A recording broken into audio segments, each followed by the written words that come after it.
പ്രഭാത കിരണങ്ങൾ രാഹുലിനെ വിളിച്ചുണർത്തിയ സമയം പതിവിനും വിപരീതമായി അവൻ ഉന്മേഷവാനായി കാണപ്പെട്ടു. കോളേജിലേക്കുള്ള യാത്രയിൽ ആരോൺ അവൻ്റെ ഈ മാറ്റം ശ്രദ്ധിച്ചു. എന്താ സംഭവം? രാത്രി തനിച്ചിരുന്നുള്ള സംസാരം, ഇപ്പോഴത്തെ ഈ നേരത്തെയുള്ള ഇറക്കം, എന്താ കാരണം? ആരോൺ ആകാംക്ഷയോടെ ചോദിച്ചു. നിസ്സാരമായി രാഹുൽ പറഞ്ഞു. പ്രത്യേകിച്ചൊന്നുമില്ല, ഒരു മാറ്റം വേണമെന്ന് തോന്നി.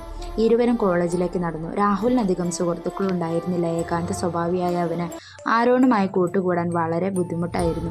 എന്നാൽ ആരോണിൻ്റെ സൗമ്യവും നിരന്തരമായ കൂട്ടുകൂടലും ആ സൗഹൃദം വളർത്തി. ഇരുവരും എഞ്ചിനീയറിംഗ് സ്റ്റുഡൻസ് ആയിരുന്നു. ആരോൺ അതിൽ മികവ് പുലർത്തിയിരുന്നെങ്കിലും രാഹുലിന് അതത്ര സാധിച്ചിരുന്നില്ല.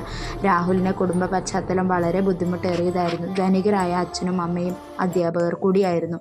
അവൻ്റെ ജീവിതം ശിക്ഷണത്തിലും അവർ പറയുന്നത് മാത്രം കേട്ടുള്ളതുമാക്കി മാറ്റി.